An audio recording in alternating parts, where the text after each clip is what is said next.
8:20, we're back in regular session.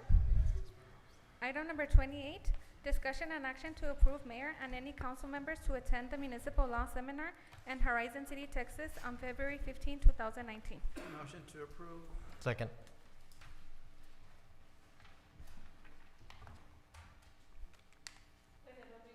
Aye. Yes. Yes. Excuse me, aye. Yes. At this time, can I entertain a motion to move item number 29 and 30 to after item number 42? So moved. Second. 29:30. Aye. Yes. Yes. Aye. Yes. For item 31, I'm going to allow Mr. Perez to take over the meeting, but before I do that, I would like to make a statement, if I may. Okay. Okay. First and foremost, I would like to emphasize that as mayor, I have always done the best job that I can, and I strive to make the best decisions to benefit the community. In regards to the investigation that I am being subjected to, I would like to ask council to share with me the accusations which have remained ambiguous.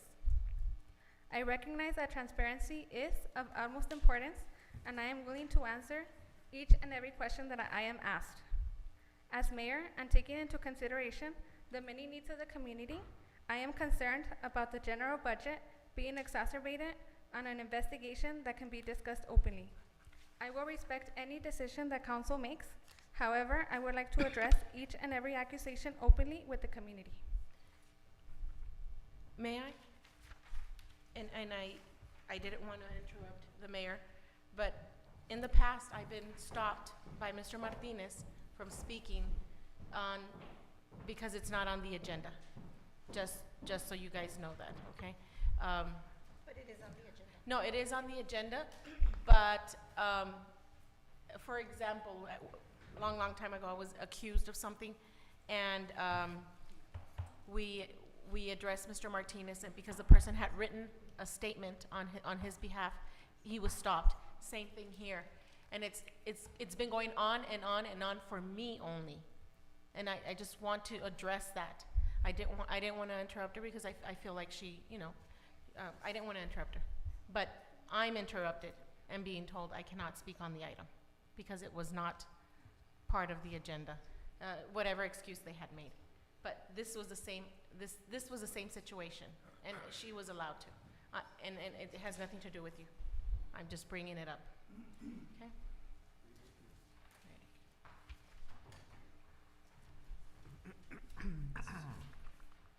Alrighty. We proceed on to item number 31. Discussion and action to approve to hire an investigator to investigate the conduct of Mayor Elia Garcia as discussed in executive session January 3rd, 2019. At this time, I'll entertain a motion to approve or deny the item. Well, since the mayor gave her speech, is there any way you can come up and tell us what was discussed? Because that's what she said, if you can put it in open public so that everybody can hear what we're gonna investigate her? Mr. Rodriguez, in a matter of proceeding with the meeting, either we have a motion to discuss or either No, to make a approve or motion deny. to approve. Do you have a second? Investigate the matter. I'm Yes. sorry. I was reading this. Before we have the discussion that we approve that we make the motion to either approve or deny, a motion was been made to approve the item by Mr. Rodriguez, and it currently needs a second. Second. Okay, motion has been made, and there's a second. Let's go ahead and open it up for discussion. Okay, so on January 3rd, I was instructed to go out and look for an investigator and bring back information that I have found. We contacted 3 different firms, Laren Associates, which is Nora Ellis. We have Valenzuela Law Firm and the Law Office of Diana Macias Valdez. The Law Office of Diana Macias Valdez stated that she is the attorney for the Rio Council of Governments, the Rio Grande Council of Governments, so she believed there was a conflict of interest, so she said she was going to decline from providing a proposal. We did receive a proposal from Valenzuela Law Firm and Larrett and Associates, which is attached. Based on the information that was given to them, they're stating that it would cost about 1,500 to 2,500, depending on the hours that it would take them to investigate Okay. what council had authorized in executive session. So at this time, I guess call the question, please. I think Mr. Rodriguez wanted to ask some questions. I'm not sure. Do you have a question to ask, Mr. Rodriguez? Yeah, I asked the attorney if we could discuss what was discussed in executive, because So what was discussed in executive session is privileged. City council can waive the privilege if it chooses to. So that would require a motion to waive the privilege and discuss that. And although I wasn't here, so I don't know what that would be. And that And was if it's my- advisor. That's what I was gonna say. Our attorney here right now was not here that day. So I'm not sure if can we discuss it here, what we heard, or? You can, if you want to seek advice from council, you can also move it to executive and then come back and make a decision. That's also your choice. The question then becomes, what do we need from executive session to bring out to public? What would be the reason why? Yeah. What is the rationale though? because the mayor said that she wanted to discuss it in public. Okay. Is that, we're all okay with that? Yes?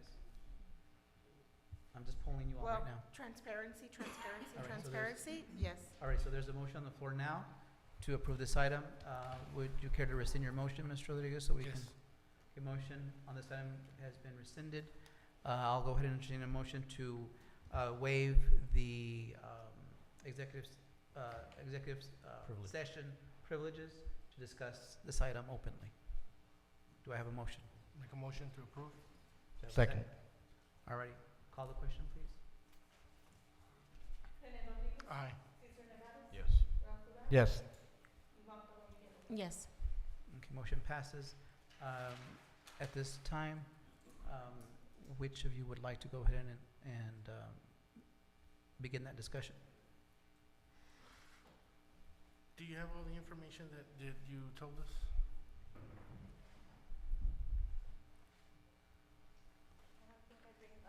I brought the file, but I didn't bring the actual notes.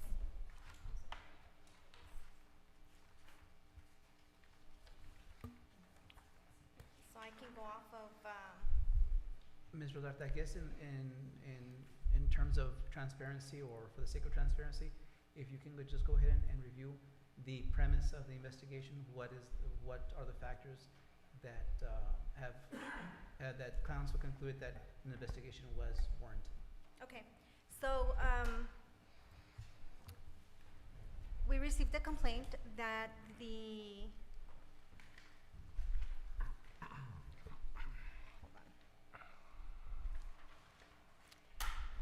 mayor had taken a case from a juvenile defendant that created a conflict of interest and the appearance of impropriety, right? So at that point, I started questioning, asking why did we transfer the case.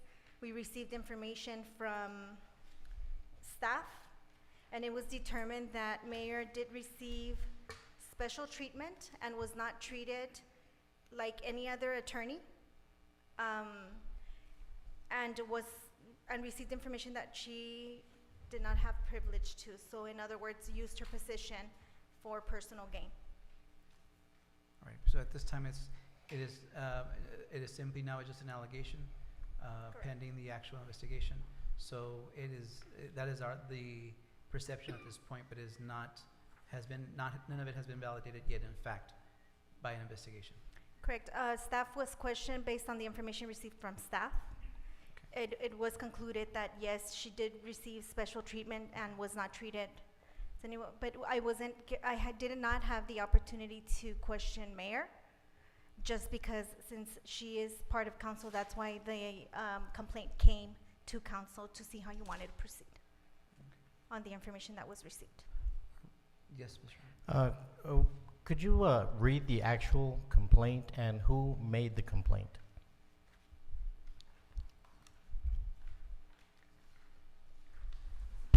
The complaint was received by Judge Monique Velarde. She did complain not just about that one item, and I don't feel comfortable since it involves Yeah. staff to discuss We're her simply- complete complaint. We're simply talking about what the mayor has asked to be aired, not involving any of the other staff members. And of course, we're not posted for. Right. Yeah. Again, and I repeat myself, we're not posted for that. So basically, we want to investigate Texas Penal Code 39.2, which is abuse of office capacity. Correct. In executive session, Jim Martinez mentioned the self-dealing was one of the items that needed to, the ethics ordinance that we have. There's several violations there. Yes, and one of them, we want to investigate a public servant commits an offense if with intent or obtain a benefit or with intent to harm or defraud another, he intentionally or knowingly for benefit. I would just caution that we use words like alleged because nothing has been Yes, proven. and that's what I'm saying. If we look at Texas Penal Code, that's what it addresses. I'm just reading off of what it says, and that is something that allegations are said. We want to investigate if any of these fall into that category that we need to investigate. You know, abuse of authority, abuse of power, if there was any, Allegedly. yes, Continue to use that word, you know, please. allegedly. So we want to make sure that, we want to take any measures if anything of the allegations are true. So, Okay. Alrighty, so is there any other further discussion on this item? you Yes, know, Mr. Rivera. Can we ask questions of the mayor? Is that something that would be advisable at this time? Because there is an investigation that may Yeah, be underway. I don't believe so. I No. think you should Okay. let the investigation occur. See, here's the other thing that you have to decide is one of the two people that are being proposed is not an attorney. They're not attorneys, so you need to decide if this is gonna be just a factual investigation or if you're gonna want a legal opinion as to whether the facts reveal a violation of any particular law. If you want a legal opinion, you need to hire a law firm, not just an investigator. But if you just want a factual investigation, which you can choose to have, that's fine. You can go with the other one as well. I would recommend that we try as much as possible go with an agency or an organization that has attorneys so that they can make that determination. If I am not going to say that I know that something that a practice of law was violated, and so I would need somebody. I personally would need somebody to let me know if that was the case or not. Sir. She had asked to talk before us, or are we going to allow that? Can she make a statement, or, I'm sorry, I wasn't I'm allowed asking to. the attorney, Hold on. okay, the attorney. Yeah, so I think she made a statement, and it probably is best to just proceed on the item one way or the other. Okay. Okay. At this point, it's just a matter of identifying an agency or organization to undertake the investigation. The question is whether you want that organization to be comprised of attorneys, or just, as the attorney said, a factual investigation, which would just present the facts without any recommendation. And so I think from the choices that you have there, given that Ms. Valdez would have a conflict of interest, you'd be looking at the Valenzuela law firm, unless you want to get different options, but he's a lawyer. On the Valenzuela, just as a disclosure, he did mention that he, at some point, was a professor of Mayor Elia Garcia while she was attending school, but he didn't think that would create any type of Conflict. conflict. But he did disclose it at the time that I spoke with him. Oh, it was up front. Yes, sir. No, I don't like that. I don't want anybody to know any of us or of that nature. nature, because regardless of the situation, you know, it's gonna be tainted, you know. It doesn't matter how much money we're talking about, because of peace of mind, not only for us, but our constituency, because remember, we're held at a higher standard. You know, we're the end of the line. If I may add though, because of the fact that, how many responded to, two? Two responded to the request? Correct. So then we don't have a lot to choose from, for one. For two, I would estimate that the legal community is very small in this area, and so somebody's bound to know someone, and so you're gonna have to rely on their ethical judgment to be able to conduct themselves appropriately. I'm sorry, this was placed in the paper? No. No? You just called a couple of law I firms? called 3 different firms because that's our procurement process, right? Well- I called 3 different firms Mhm. and requested information. My recommendation was to hire Lair and Associates, and at whatever point they believe there's something other than just violations of policy, maybe criminal, at that point, involve our attorney into the process. That's been done in the past, and I think it's a practice that this investigator will be able to tell you exactly what violations took place. All right, so at this point, your recommendation is to go Hire with the, Lair and Associates? and that they're not attorneys per se. No, they're just certified investigators. Okay. Well, it's one lady, Nora Ellis. That's normally who Bruce uses. I'm sorry? Yes. Bruce Kaler, our attorney, uses her for different, you know, when he's doing investigations, that's who he feels comfortable using, and we've used her in the past a couple of times. Yes, Ms. So you're saying if we use Lair and Associates and more comes of it, then we can go to Mr. Bruce and, Well, at that point, she'll report it that it's beyond her Her scope? capabilities, and then we'll come back and say whether we need to hire another firm, or do we just take but the that's information just to our attorney. more money. I think, well, we need to consider the fact that, in terms of being judicious with our funding, that we not employ yet attorneys because they have billable hours. And Yeah. so I think that if we initially go with an investigator and she gets to the point where it's beyond her scope, then Okay. at that point we can consider going forward with an organization that has attorneys. Okay, I agree. Yes? So I'll make the motion to take staff's recommendation. Yes, I know. I want to resend it and make sure that our staff, we take staff's recommendation to see if any state statutes were broken, and our charter as well. Couldn't we go back for bidding? Or, I'm not bidding, I'm sorry. They only called 3 law firms. What if they have a law firm out there with an investigator? Well, like Mr. Pettis said, you know, it's not about the money, it's about whether or not, we already use them, our attorney uses them, so if they already feel comfortable that they're gonna do an excellent job, then why not use them? If in any point of that investigation, it's above their scope and we need an attorney, then they will come back to us and say, hey, this is what we found and you need legal. Then therefore, then we would hire somebody. Well, see, we're not dealing with just a constituent. She is an attorney. We need to really think about how we're gonna vote here. She's an attorney, and I don't think we should be hiring a investigation company. She's an attorney. We need to be hiring a little bit higher than that, and because she's an attorney. Do you understand what I'm No, saying? I understand. Because I can already predict that we're going to be hiring an attorney. Well, there's, Well, that's the assumption and if we're going that to- you're making, but, Yes, sir. okay, but if I may, there is a motion on the floor. We'll call a question, and if it dies, it dies, Yeah. and if it doesn't, Okay. there'll be another. Was there a second? Mr. Nunes, had you seconded the initial motion? I did. Do you want to second this new? Yes. Okay. Already call the question, please.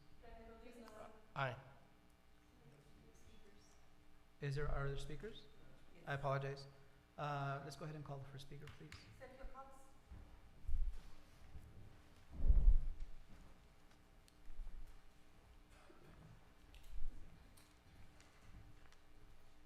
I don't know what the allegations are.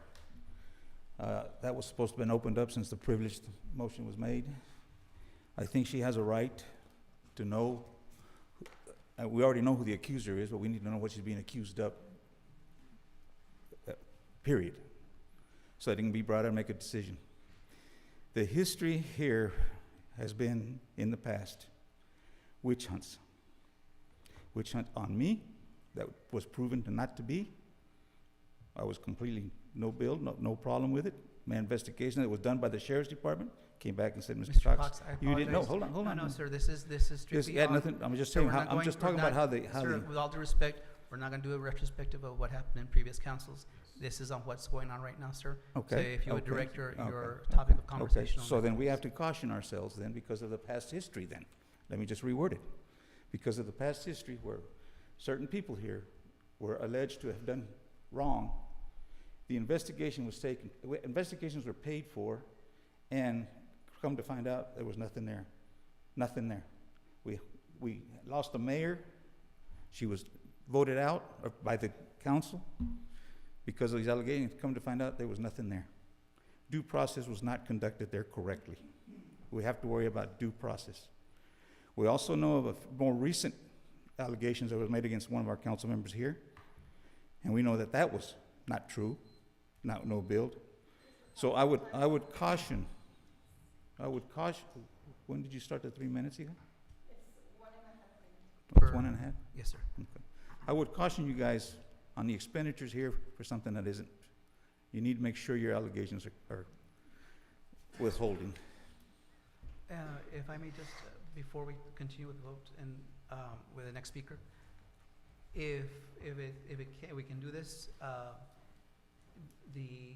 make available the allegations made against mayor, and that she has access to that. That way, there is transparency, and she is aware of what the allegations are. Because if we airing them out here, well, we're doing that, but that way we have a concise record of what the Yes. actual allegations are. Yes? Okay, Mr. Duran? Okay, Go ahead. Go ahead, Ms. Cruz. I got excited. Oh, that's my laptop. Two things. I would just add the public. You're saying that it's gonna be opened up to her. I would just add also to the public, since her and y'all decided to waive privilege, that if we can make the allegation available to public without having to ask for it. The other thing I wanted to mention was 3 does seem low. I don't understand why we didn't ask 10 people or 10 firms. I do believe there needs to be an attorney involved, not only because she's an attorney, but more because the allegations are legal. They're legal, like breaking the law legal.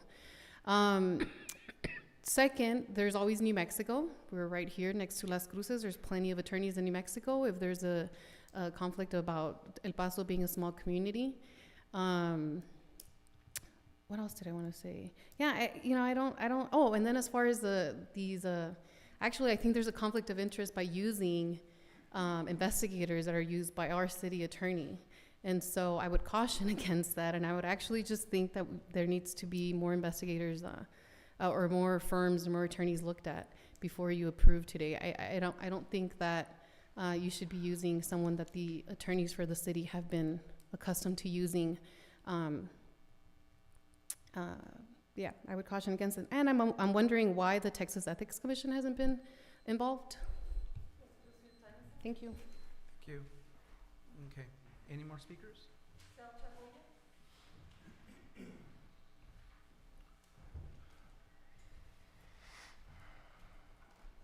So this is one of the reasons why I ended up coming to these council meetings, because of past history. You know, I could go back all the way from the Gandaras. So it's just unfortunate that, that this is happening. Unfortunately, yes, we do need accountability and transparency. So I do agree that a firm needs to be hired in order for these allegations to be concluded, whether they're true or they're false. So there's a due process that needs to be proceed. Unfortunately, y'all wasting my taxpayer money on stuff like this. It's true, it should have been something in ethics. It's just unfortunate that we have to go through years, and this is just another black eye to the city of Socorro. And hopefully, you guys that are sitting here as councilmen, I hope you take that self-accountability as well too, that you don't go through this process, and let it be an example of what's going on for generations or for future councilmen or mayors, not to go through this process. Thank you. Yes, Mr. Soto. I tend to agree with Ms. Villalobos. We only had one liable or one reputable firm. I think we do need to go out for more, and in the for transparency, I think that the mayor does deserve to see what charges that she's being accused of, not just on hearing it on the media or whatever. I mean, a written, here's what they're saying you did, and I know that we can't hear her tonight, but I think that she should be allowed to address those charges. And that way, I mean, if she can satisfy us, then why are we going to spend this money to run an investigation? But I think we can go out again and go out for bids. I do agree with you there, because we only have one choice. And I think that narrows us down. And in the meantime, staff can give her the actual, what she's being accused of. Because I don't think it's fair that we can make our decision when, it's just, she's not being told what she's being accused of. It just doesn't seem right. It doesn't seem like it's transparent. It's like, we're gonna investigate you over something you don't know about.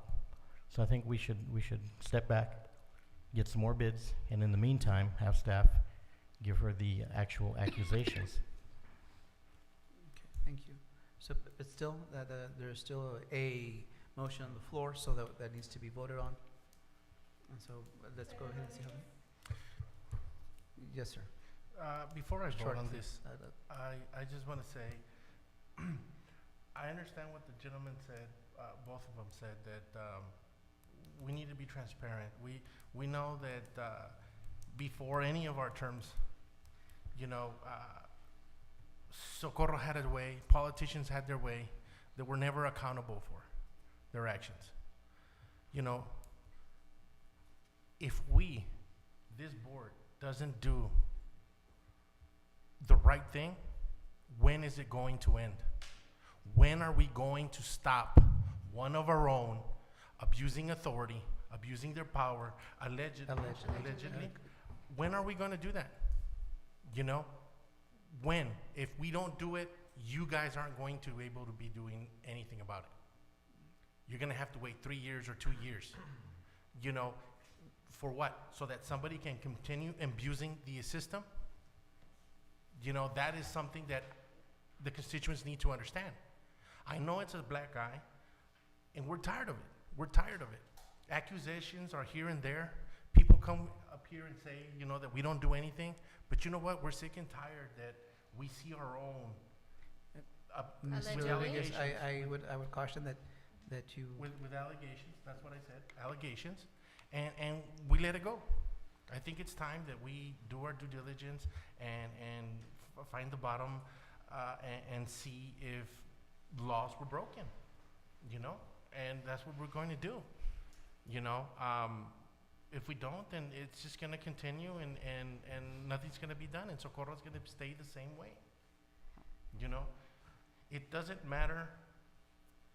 We all say that, taxpayers' money, but how much money is it going to end up if we let one of our own with these allegations, anybody, today, tomorrow, next year, next month, you know, continue and carry on. If we can wrap up the last, So, one more comment, Mr. Duran, and we'll go back to taking the vote, please. Mr. Rodriguez is talking about continuing allegations. There's only one allegation. It's not continuing.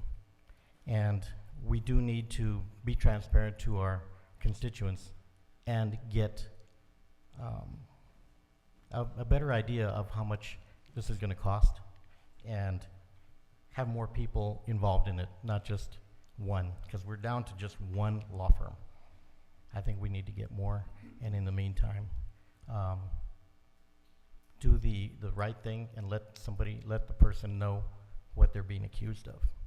So I think we need to, if you'll rescind your motion to go out and get more bids and just do the transparent thing here and get to we need to get to the bottom of this. I agree 100%. We need to find out exactly what happened, but I think we need to expand our scope. I have a very important question, and I apologize. Yes. My question is to the staff. If Mrs. Garcia, if Mayor Garcia had requested it in writing, would you be able to release this information to her before this meeting? Well, I think that's why we're conducting the investigation. And that's where I need direction is, do you want me to give her the whole file? Do you want me to just say what an executive we think she violated? But I mean, I think that's why the investigation, she will get her turn with the investigator to discuss her. And I mean, they're gonna question her exactly what items are being dealt with. That's how investigations work. Not before you give them all the information and then you investigate. I believe we should go into executive and ask a couple of questions before we release everything. There could be something there that you need to tell us in executive to protect the city of Socorro, number one, because that's where we should be at. And I know everybody's tired and everybody wants to go home, but I'm sorry, I have mixed emotions right here, and I'm trying to protect the city. But I'm also trying to be transparent, but I don't know what the steps should be. And so. I think well, first of all, we've already pretty much divulged what the questions were in executive session. yes. In terms of what the investigation will encompass. And the investigation will encompass that the allegations are that Mayor Garcia was treated differently than other attorneys given her function and duty as mayor for the city of Socorro. The person in question that she was asking about, which is her client, is a citizen of the city of Socorro. Thirdly, there is some question as to how some information was released to her without going through the proper protocols for releasing such information. And so those are the basic. Personal gain. I'm sorry. And personal gain. And then the accusation or the possibility of having personal gain and using that function, her function as mayor, for personal monetary gain in this circumstance. So, And thank you for reminding me of every step. The question is there a recommendation not to release this information till after will it hurt the investigation? Because if it hurts the investigation, it's already tainted and we're spending money that we're not supposed to. We're losing, I mean, if it's already So tainted. my understanding That's- is just we're gonna release what we feel she's violated, pretty much. That's the information that's being released to her, which I'm pretty sure she knows, because we've sat even before coming to council and let her know this is kind of what's been reported, Mhm. and we're going to council to get more direction. So she knows, Mhm. but we can place it in writing of what she's being Accused of. charged with. Mhm. But then the documentation, I don't think that was discussed, of providing that documentation. Right, releasing and I would not advise to release that investigative agree. file, that internal investigative file at this time. I agree. And, Uh, that's what I wanted to hear. Okay. I don't want us creating a mistake up here because we're trying to do the right thing, we're not trying to we're trying to be transparent, we're trying, you know, So at this point, yes. the allegations have been divulged from executive session. So those have been made public. That is what will be turned over to Mayor Garcia for her review. But beyond that, anything that is accumulated in the course of the investigation will remain an internal document because there needs to be that separation between the city's interest and any actions from any of the city council members. Thank you for the clarification, sir. Alrighty, so there is a motion still on the floor. Do we want to continue that or do we want to rescind it? Nope, we want to continue. Okay, at this, go ahead and take that. Aye.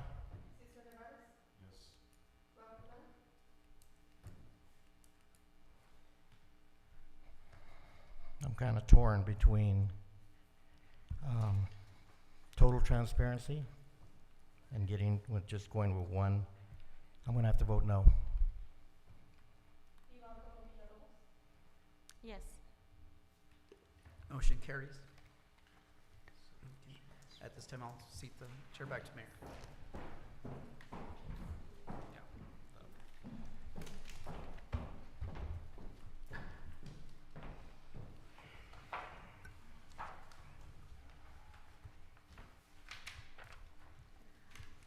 Item number 33, discussion and action to approve additional funding for the name change on project signage from Old Hueco Tanks Road to Nuevo Hueco Tanks Boulevard in the amount of $10,509.74.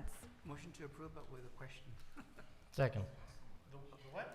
Motion to approve with a question. What signage are we talking about? Okay, so Oh, sorry. on October 5th, 2017, council approved the name change Right? from East Lake to Nuevo Hueco Tanks Road. The signage is the ones so it's already on the design. Mhm. So when you're coming through I-10, when you're gonna exit, it says Nuevo Hueco Tanks Road, and then it's for all those signage. They had to change the design, The fonts and the everything. plat and all of that. So we're paying for that.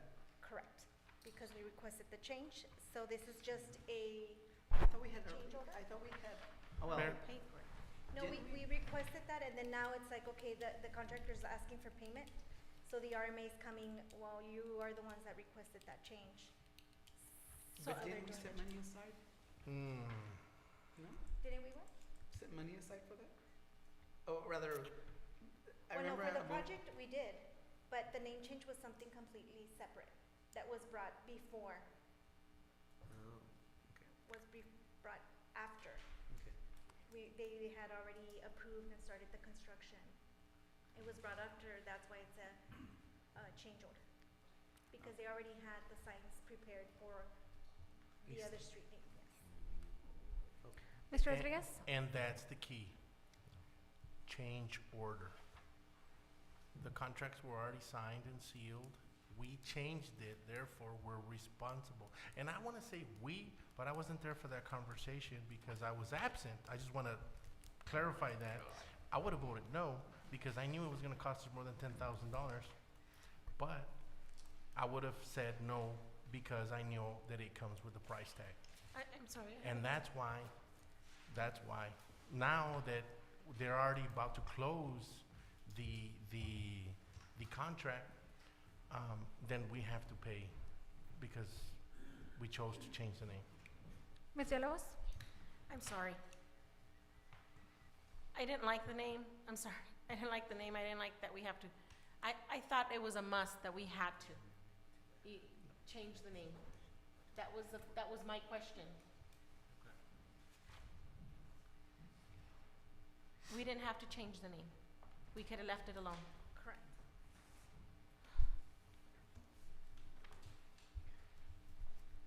All right.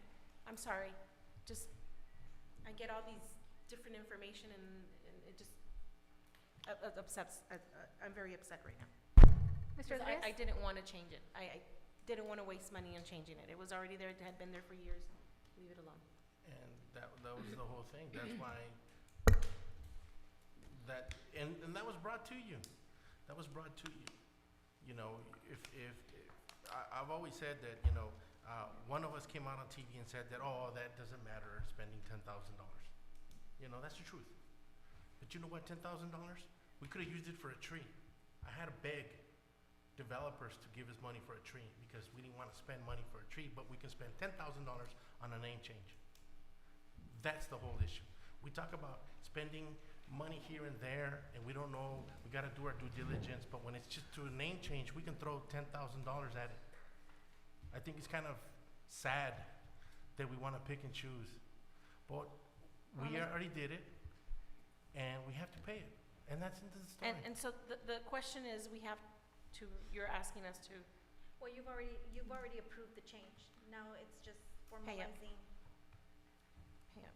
the And I'm sorry, but, you know, when when we have our professionals giving us, we're asking questions and they're giving us different feedback, and then we come back to this point right here, you know, we're not seeing that. I don't think you guys are seeing that. Well, you that was know. not an agenda item that staff brought to you all. It was It Ralph. was a council member that brought that information to you, not No, staff. I completely understand, but without pointing fingers, you know, I asked the professionals if we had to change the name, because I didn't want to spend it. It was already there. Ms. Villalobos, that wasn't on the, it wasn't. I checked the video, Mr. because I Rodriguez? wasn't here. Thank you, Mayor, sorry for jumping the gun. I checked the video, that wasn't answered, that wasn't asked. If that was asked, you would have been told by our staff that you didn't need to do that. No, I remember us. There's a question on the floor. So there's already, Okay. The agenda item says additional, which was concerning to me because it doesn't make it sound like we're paying for something that was already done.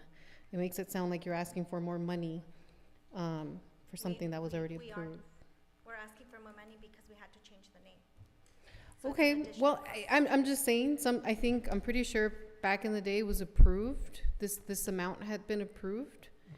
I remember that, maybe I'm mistaken, and I'll take that, but the way I read it, it says additional, and it makes it sound like it's more, than from what's already been approved in the past, but that's, I'm just saying that. And then the other thing is, Mr. Rodriguez, is that I know that you weren't there and you keep saying that, but that information I think would have been helpful for the council to know that it would have cost that much. Maybe other people that were at the meeting knew that, but I think that when there's information that one of the council members knows, and if they can share that with the group, I think it would be helpful for them to make up their minds if and when that item comes to play. I'm not badging you. I mean, I don't think it should have ever been an item to begin with. And I think it was a mistake that it was approved. And I do think it's a waste of money. But I think the free flow of correct information, to point out Ms. Colon's, Villalobos' point, I think it's important. And so that's all I have to say. Mr. Rodriguez? well, I did say it to one of these council members for your information. I'm not gonna say who, but I cannot go and tell every single one of them about this because that will be a walking quorum. And therefore, I cannot say it to all of them. So I said it to one, hopefully they would understand. But obviously, they all voted for it. So I'm not gonna tell them how to vote. Never have I told anyone how to vote, and I will never do it. All I can say is my opinion, I wouldn't do it, and that's in the story.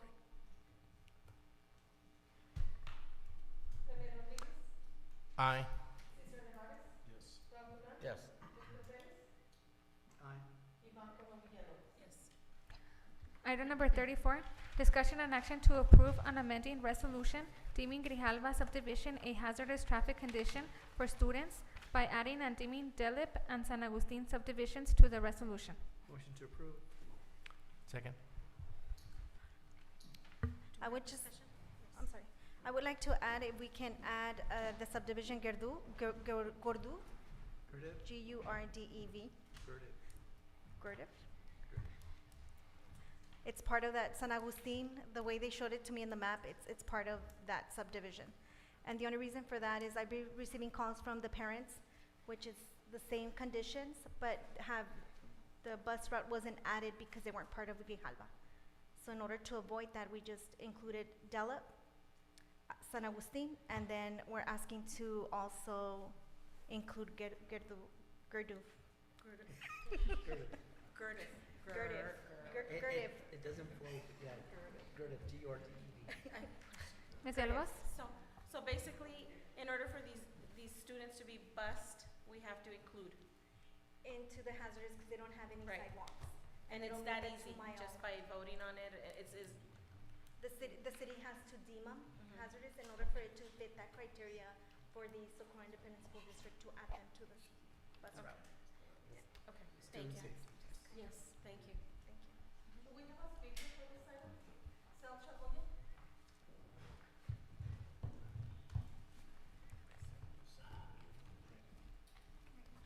Yeah, so here we go again. An investigation here, $10,000 gone when these students need sidewalks. I mean, we're wasting money in other areas when I live on Moon Road and I see these kids, you know, commuting, whether they're going to the high school or they're walking to Hueco. It's not just that part, but it's the entire Moon Road. 25 miles per hour is a speed zone. I never see police presence there, and people are flying 35, 45 miles per hour. So it is very dangerous if we don't get this funding, or we put some sidewalks. So at least, you know, the buses could start entering there and start commuting these students to their proper destinations. But as we're speaking right now, I mean, they're on their own. And God forbid that one of these days, one of them gets run over or something happens. But, you know, it's just a lot of stuff that just happens. Thank you. Mr. Perez? Just for the record, and I've had this discussion with the city attorney, the city manager, about having or looking into the installation of a sidewalk from Buford all on Moon Road to the bridge, because again, we have students that walk through that area, and so just I want to make sure that's on the record. That's actually in the plan. Okay. Ms. Villalobos? Just to address, you know, and I know that in the last few weeks I've asked you for more police for different areas, and we're not getting them. So can you please, I know why, but can you please address the people that are here, why we just can't, or, you know, we just don't have the personnel, I would say, you know, to. The manpower? The manpower. Actually, the areas that you've actually brought up, we actually do have enforcement. But of course, we can't be there 24 hours enforcing that area. So we try to track the peak times, and we do send officers out there, but it takes about 2 weeks in order for us to receive a report back, which you'll receive something on the Right. areas that you. But this gentleman is requesting more police. Miriam has been requesting on Stockyard. I agree with her. I travel through there now more because of the subdivisions. Yes. And yeah, there's a lot of speeding going and no stopping and et cetera, et cetera. But I believe that, I don't know. You say we don't have the, I know that we don't have the manpower, not that you say it. I'm trying to be careful with what my words are. But can't we just hire like one person to be there 2 weeks? They know that there's or leave a vehicle there, you know, one of our old patrol vehicles. As soon as they see a vehicle, everybody stops, everybody slows down. You know, something outside of the box. I think during budget time, that's the time to actually include more officers, if that's the route that council wants to do. But during the budget time, I mean, we do come back and request more manpower every year. You know, unfortunately, your budget is limited to. Mr. Perez? And I brought up earlier in the evening that I used to be a principal at a school, and that happens in the city of Ecosso as well. You'll have a motorcycle officer there for maybe a day or two, and people will behave for about a week. As soon as the officer is gone, back to the old habits. And so it's not an excuse, but I know that it's going to happen, unfortunately, and I don't like it, but we are creatures of habit.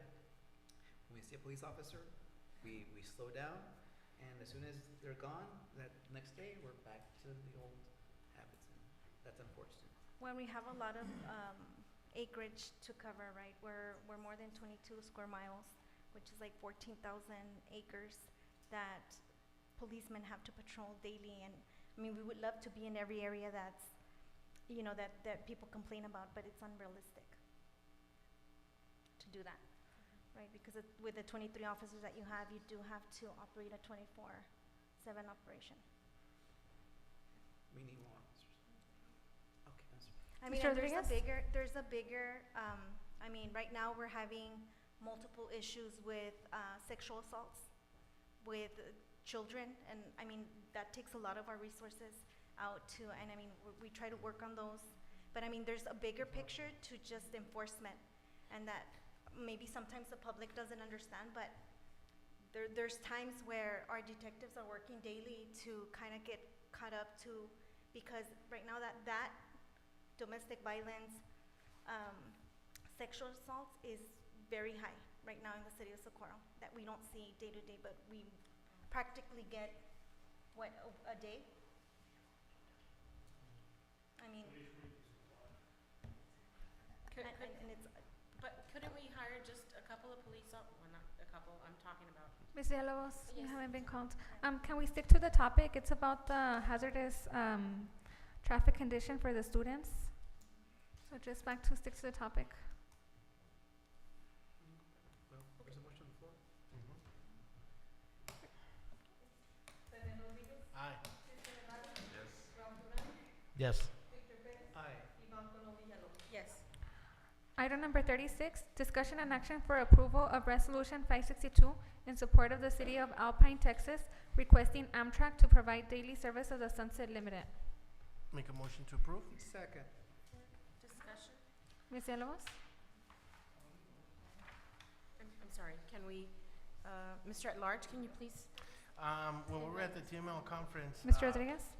Thank you. Oh my God. When we were at the TML conference, about 2 weeks ago, the mayor of Alpine came up to me and said, hey, I'm gonna bring this up to you guys and stuff, and I said, okay. And then, he wanted all of the mayors to sign it, so I said, I'm gonna have to bring it so that we agree that our mayor should sign the resolution. This is to help, it's like the Amtrak. A little bit of history because of this is that El Paso wouldn't be El Paso without the Amtrak. When they built it, people don't know that before El Paso was only, I believe, 1,400 in population. When they built the railroad, it boomed. In exactly a year, it went from 1,400 to like 15,000 because of the commute.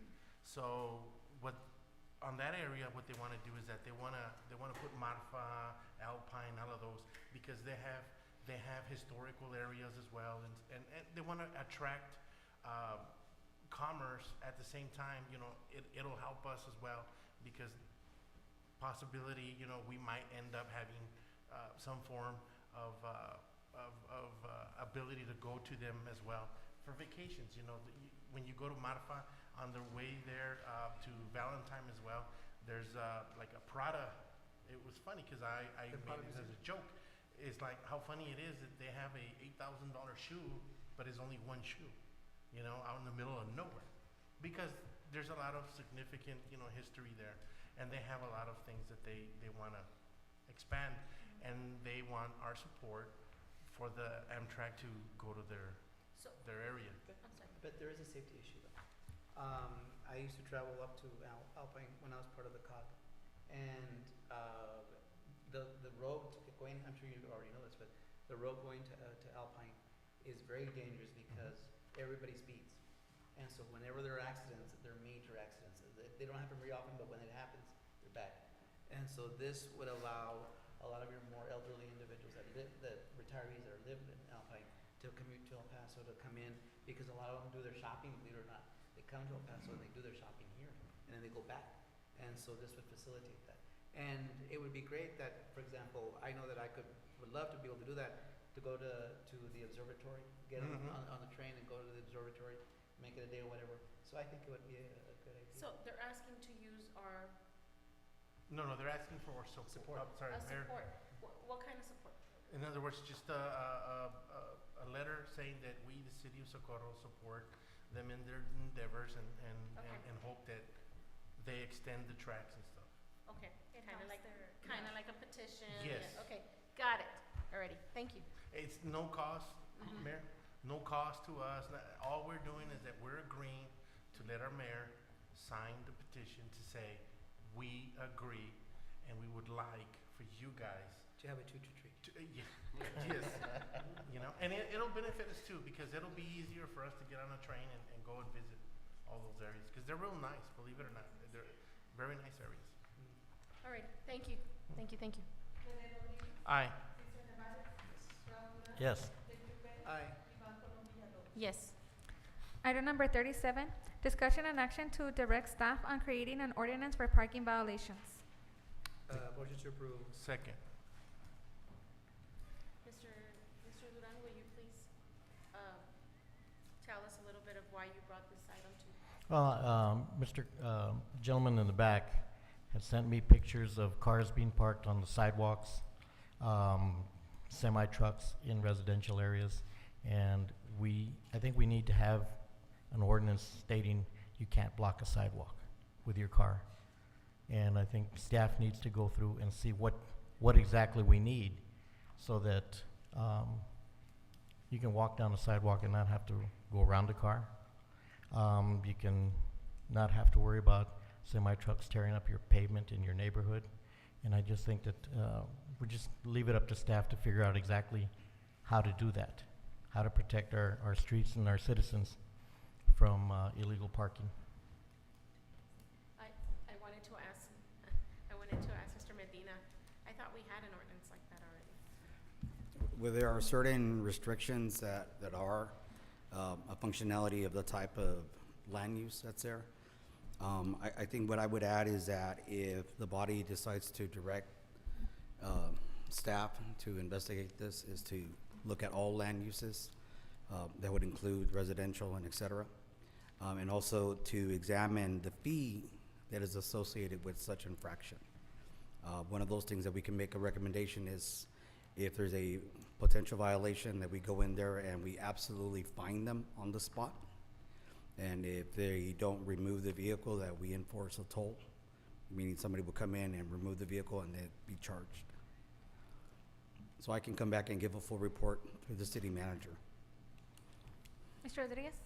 And could we also add, if we do agree on this, to not only just add a fee, but make sure that when we go and tow these individuals, to survey the sidewalks and the curb and gutter that they have, because I've seen it.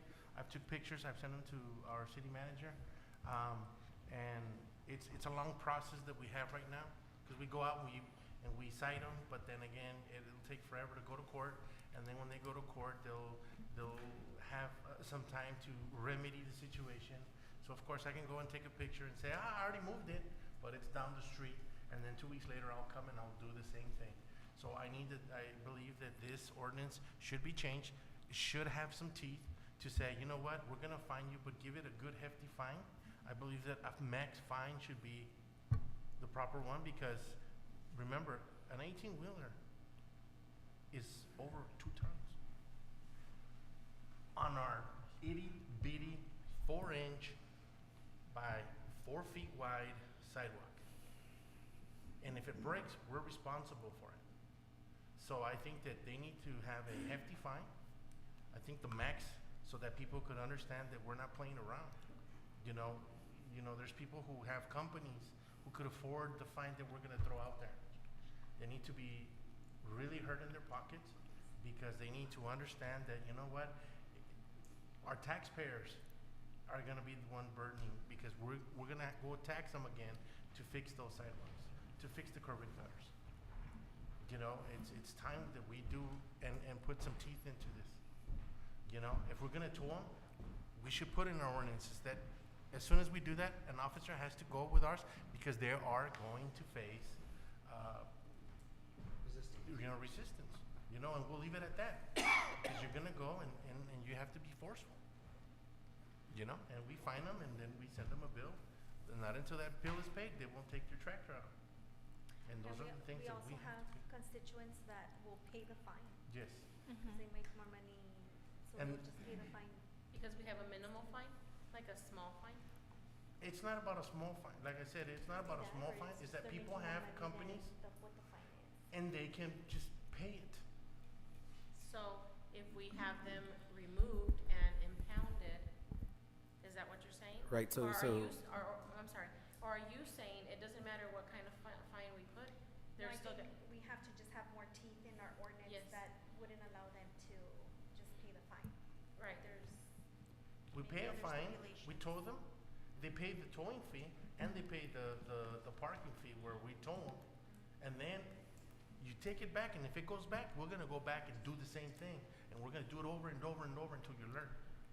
right, Mayor, if I may, Wow. so part of the code enforcement, whether it's done through the code enforcers or the police officers, is that there's a mitigation period. So we would go out there and we would cite them, then they have X amount of days to correct it. The norm is 7 days, and then if we go out there and it's still there, we can cite them again, and then after that, it goes to municipal courts. Part of the strategy now is to make it absolute. So for example, if you're speeding, the officer has the opportunity to assess a fine or to give you a warning. So it becomes an absolute component. So here is that if there's an infraction under the new proposed subdivision ordinance, it would be absolute. We would fine them X amount and potentially to see if it's legal to have liquidated damages, something that the representative talked about. So the functionality is that it's absolute and we're no longer looking at a time function. Now, I would say that if there's a violation because of landscaping, obviously that takes time. But here we're talking about a vehicle that could be moved immediately. Mr. Rodriguez? Also, we have to understand that these are 18-wheelers. These are usually Friday, Saturday, and Sunday. They're at their homes. And then they leave Monday. So once again, if we go out there on Friday and cite them, on Monday when we come back, they're no longer there. So it defeats the purpose. We need to go out there, have some teeth, cite them, tow it, and get it over with. Then they're gonna be like, oh. And that's what we have to do. Because if not, they're going to continue to do it. A car. Say my truck is 5 liters of oil. You know how much that bad boy takes? It takes 52 liters. Imagine how much of that goes and percolates into our ground. So I mean, those are things, not only is it a health hazard, environmental,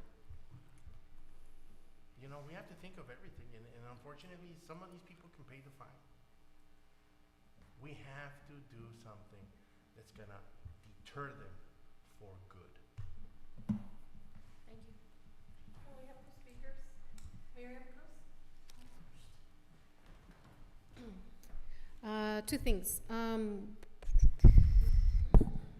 First one was, I have a question as to whether it's going to be police officers or code enforcers who are going to be doing this, or a combination of both. Is it going to be officers on the streets and sidewalks, and is it going to be code enforcers, on the yards and stuff? Or can we give teeth to both so that if you're there and you show up and you see it, then you get to write a ticket? So that's something to think about. And then the other thing, 18-wheelers, tons, what were you saying?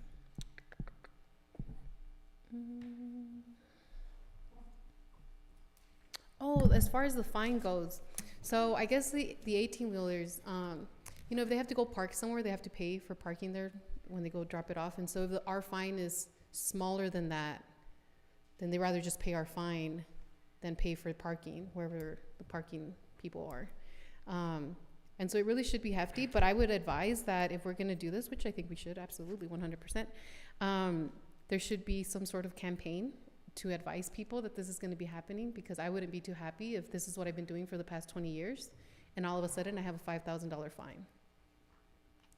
That would be crazy. So I think once it gets approved, there should be a campaign to let people know, hey, this is what's happening, this is what you need to do, and this is what you can't do. Thank you.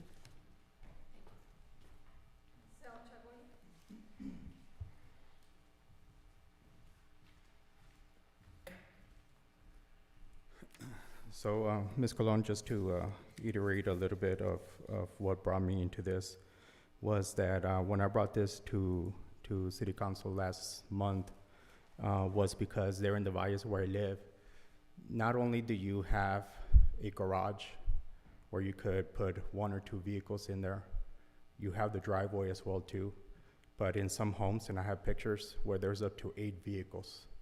So there's on the side, there's in the front yard, there's on the driveway, and then there's one in the, so I don't know how many people are living in a household, but if you go to the Valles, I have about data on probably 50 homes with pictures that they're living like that. So you being a real estate agent, what happens to that? That devalues our home property. I paid a lot for my home. It's a 5-bedroom home, and I pay pretty good for that type of behavior to be going on, and for the valuation of the home to be depreciated. I mean, we need to stop that. We have a lot of semis that I've seen. I have seen flammable trucks go in there. And also, I do not agree with, giving them the citation and then 7 days you follow up. That is too lengthy, because it is true. I have reported semi-trucks where I call PD. Can I request for more time? Request for more. Second. Aye. Yes. Yes. Yes. Thank you. So then I see semi-trucks, I see flammables. There's a Spectrum truck out there too. All of that, there's a lot of companies, there's a lot of food trucks as well too. So is it a residential home or is it a commercial property? Is it an R2 or is it because of my understanding, my property is an R3. So I just see the abuse that the community is doing. I'm starting to see other communities on the other side of Hueco. I think they're called the Lunas, I'm not sure. It's the same thing. So if we're gonna start doing all these subdivisions that are coming up, then that's the problem we're gonna have. People are just gonna be parking wherever they want. And I'm also seeing, for instance, sidewalks, the basketball courts. The people are leaving the gates open, so they're impeaching the right-of-way to use the sidewalks as well too. So a lot of this stuff I have reported on the city app. It is unfortunate that it takes an act of Congress to get code enforcement to reply to them. When they go out there, I see the comments that no violation seen. Yeah, because you went 2 weeks later, you went a week later. So I do agree that if code enforcement is not going to work over the weekend, then we need to have PD as involvement in this as well too. I have called PD. Sergeant Benavides has been a very great asset in this, of assisting me of going out there and talk to the semi trucks. We in the Valles, I have reported maybe about 10 semi trucks, and I have not seen them there anymore. So kudos to Sergeant Benavides, because he's the one that has assisted me to get this cleaned up. But this is just one sample of the problems that I'm seeing. The Passmore location, I'm starting to look at that location as well too, and it's even worse than where I live at. So I think this is very important that this passes, just because for safety reasons and for home evaluation. So we don't want it to devalue. Not only that, but I mean, it's a good ordinance to have. City of El Paso has one. We don't have one. But again, if we're gonna start having all these subdivisions, then we need to have some sort of control when it comes to this. Thank you. Mr. Perez? And I agree. I think that what has happened is that we look at the situation, and then perhaps in previous councils, they would say, well, we're messing with their livelihood. But the thing is that when you choose that livelihood, you understand that there's a cost of doing business. And part of it is putting your truck in an appropriate parking location. What I'm concerned with is that, yes, these trucks are maneuvering in a small area in a neighborhood. And then what happens if the truck breaks down? Well, then you have to have call the tow truck. Then the tow trucks for the diesels are huge as well. And so there's more, I guess, more of a danger to the individuals living in the neighborhood, plus more wear and tear to the streets. So I think that we should be able to rein in that situation. It doesn't happen in the city of El Paso. When you go into the neighborhoods, you don't see trucks parked in the neighborhoods like that. So I think that we need to take the first step and get this done. Yeah. So, all right. Ms. Villalobos?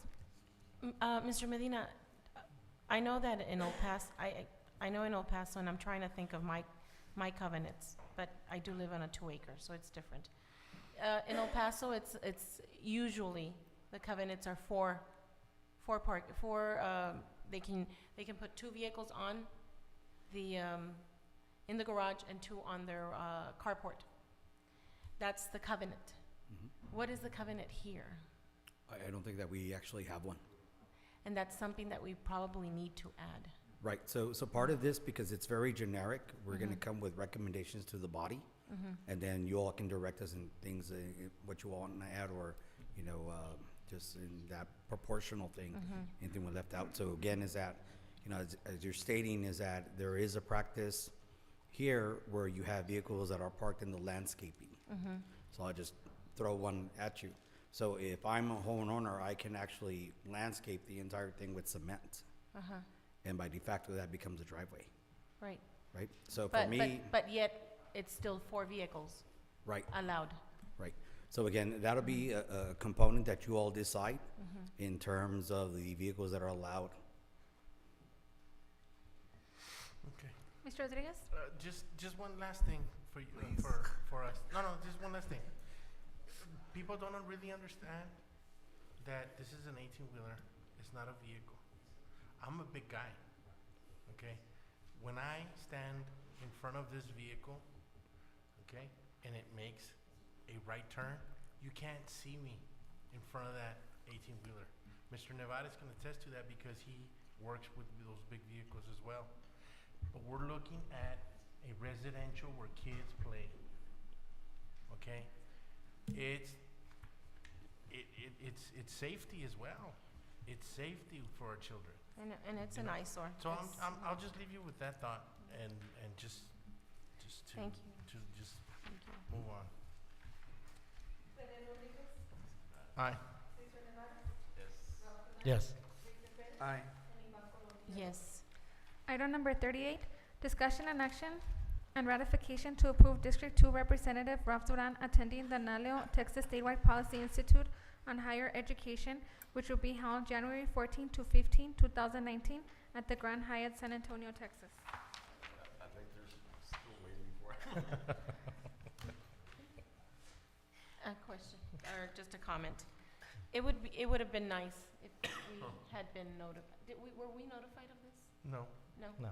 Well, we were Mayor, Mr. Rodriguez? we were notified when Mayor brought it up, but Ralph should have said something because he went to the same conference. It would have been And I don't nice. understand why he didn't say, oh, by the way, even though it's mayor's, I'm also going. You know, we talk about that, I wanna go and all this and that, but it works both ways. It works both ways. you know? I'm sorry, I just Mr. wanted to make Duran? a comment. It would have been nice. Well, first of all, I did let Ms. Rodarte know, because I was scheduled to go to the training in Washington DC, and I talked to her about it, and I said I was gonna be going to this one. And because it was done by no cost to the city, I was like, okay. When I saw that, when they brought it up for the mayor, okay, I thought maybe she did not receive a scholarship. I did. It was no cost to the city. So, I mean, I didn't see, and Mr. Olarte did know that I was gonna be going. And she put it on the agenda for mayor. I did not put this on the agenda for, I mean, it's already been done. At no cost to the city, okay? Now, I did not know, according to Mr. Rodriguez, I knew everything, but I didn't. I thought hers was being paid for by the city. That's why it was on the agenda. Mine was free, no cost to the city. I did receive a scholarship to go. Mr. Arte? I just want to add that all three of us received the scholarship. The only reason that I brought Mayor's is because I knew she had applied for it, and because she is applying as an elected official in behalf of the city. That's why I brought it in. At that point, I did not know Mr. Duran was going. If not, I would have included you. But I think it was the day after the meeting that he was notified. I don't know. I just knew that Mayor was going, so that's why I placed it on the agenda. But we all were included in the scholarship. However, because they are applying in behalf of the city, that's why I thought it was important for the mayor to bring that to the agenda. Thank you. And why wasn't you? Mr. Rodriguez? Why didn't you notify anybody else that they wanted to go? Excuse me? Did I not notify anybody else about what? If they were not you, I'm asking the mayor. In order to apply for this program, I was sent an email and I went ahead and applied for the scholarship. I got the invitation. I didn't realize that it was open to anybody. I don't know how they select the candidates. I received the email, and so that's why I applied for the scholarship. And the reason why I know is because I also get those emails, because I am a member too. So I know what I'm talking about. And what I'm saying is how funny it is that you only let Ralph know, because that's the only way he would know. Because I get notified and say, hey, do you want to apply for this? And let somebody or your council member know. So that's why I know. My question is, why didn't you let any other member of this board know that, hey, you could apply as well? You know, he knew. That's the whole thing. He knew because you let him know. Excuse me, she did not let me know. What I'm saying is, if we go representing the city, anywhere I go, that's why I brought even the TML. Even if it's down the street, I still bring it because I'm representing the city regardless. You know, and it's something that when we represent, whether we're paying for it or not, we're there to represent our cities. And I did post it on the agenda. And we have to do our due diligence and say, let us know that, hey, we're gonna do this. Because depending on what you do or say, you're putting us in a predicament. And that's it's very important. All I'm saying is, look, it's done. It's done. We should just, for the future, just notify us to say, hey, we're gonna go representing the city to this. It's gonna be at no cost. It doesn't matter. You know, if we need to go to training, we never deny anybody to go to training. We never do. And that costs us money. All I'm saying is just notify us or even let us know, hey, there's another training there too. I know most of us don't have time to go. Don't. I can apply to all of them. I don't because I don't have the time. All I'm saying is, for the future, just let us know because we're going there as representatives of our city. That's it. Mr. Duran? Mr. Rodriguez is misrepresenting the facts. Number one, the mayor did not tell me about this. I was notified directly by NALEO about this program, and they invited me to apply. I did, and I was awarded a scholarship. Why are we beating a dead horse? It's over. I went to the training. I learned a lot. And in the future, I didn't realize we needed to let everybody know our every action. Okay, thank you. Ms. Villalobos? And I'm sorry, I'm gonna bring up something that should be buried. Not too long ago, I was accused because I wrote myself and Mr.